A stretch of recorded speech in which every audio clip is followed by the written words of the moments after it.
Hello everyone, माँ की रसोई में आप सभी का स्वागत है। पराठे तो आपने बहुत तरीके के खाए होंगे, पर क्या आपने कभी कद्दू का पराठा खाया है?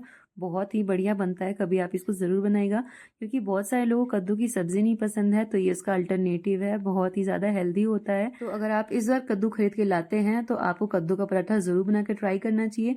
तो चलिए फटाफट से हम कद्दू के पराठे की रेसिपी बनानी शुरू करते हैं। तो सबसे पहले यहाँ पे हमने कद्दू ले लिया है और इसका जो छिलका होता है वो हम निकाल लेते हैं। अगर इसका छिलका सॉफ्ट हो तो भी निकालने की ज़रूरत नहीं है, पर हमारा जो छिलका था वो थोड़ा सा हार्ड हो गया था, तो हमने छिलकों को निकाल दिया।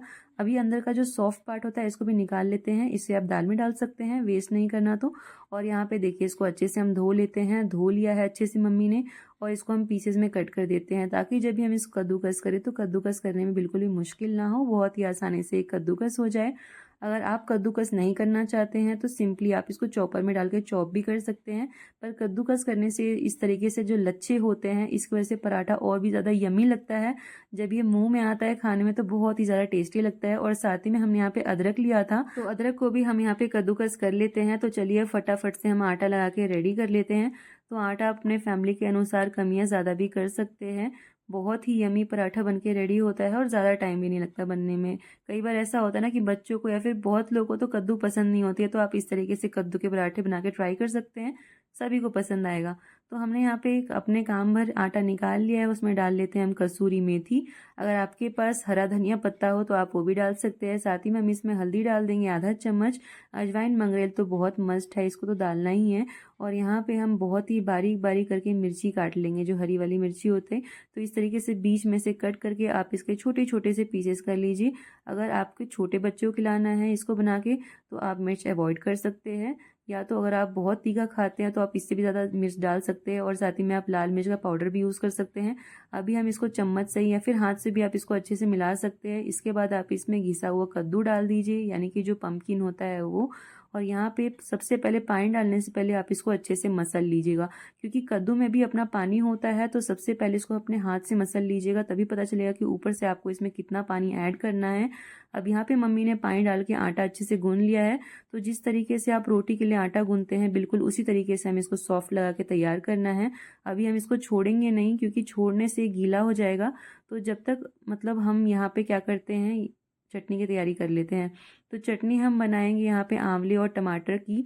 आंवले का भी सीज़न आ गया है। आंवले की चटनी बहुत ही ज़्यादा टेस्टी और साथ ही में हेल्दी भी रहती है। विटामिन सी का बहुत ही अच्छा सोर्स होता है आंवला। और आंवला को तो हम अमृत फल भी कहते हैं। तो ये बहुत ही ज़्यादा हेल्दी होता है। तो मेक श्योर कि आप ठंडियों में इसको ज़रूर खाएं। और यहाँ पे देखिए हमने क्या किया है, आधा ले लिया है, क्योंकि हमारा जो जार है वो छोटा है। तो आधा भी ग्राइंड कर लेते हैं, आधा बाद में ग्राइंड करेंगे। हरी मिर्ची डाल ली है और साथ में अदरक हमने 1 इंच के करीब डाल ली है। अब इसको हम अच्छे से ग्राइंड करके इस तरीके से फाइन पेस्ट बना लेते हैं चटनी का, और इसको हम एम्प्टी कर देते हैं बाउल में।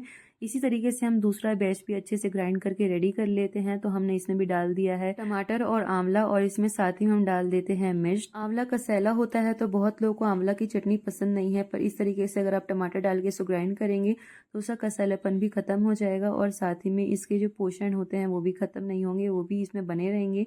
और यहाँ पे हम क्या करते हैं कि चटनी तो रेडी हो चुकी है, तो जब आप चटनी खाएं उसी समय आप उसमें नमक डालिएगा। और यहाँ पे हम क्या करेंगे, चलिए फटाफट से हम यहाँ पे पराठे की भी तैयारी कर लेते हैं। तो पराठे आपको जिस शेप के बनाने हैं उस शेप के आप बना सकते हैं। हम यहाँ पे गोल पराठे ही बना रहे हैं। तो इस तरीके से देखिए बढ़िया से पराठे आपके बनके रेडी हो जाते हैं बहुत ही कम समय में। और पराठों का टेस्ट भी बहुत ही ज़्यादा अनोखा होता है। तो अगर आपने कभी भी कद्दू के पराठे ट्राई नहीं किए हैं तो आपको ज़रूर ट्राई करने चाहिए। लौकी के पराठे भी बहुत ज़्यादा टेस्टी बनते हैं। तो सेम उसी तरीके से हम यहाँ पे कद्दू का पराठा भी बनाएंगे। बस जब हमने यहाँ पे कद्दू को घिसा था तो हमने उसका पानी नहीं निकाला, उसी पानी से हमने यहाँ पे आटा गूंद लिया था।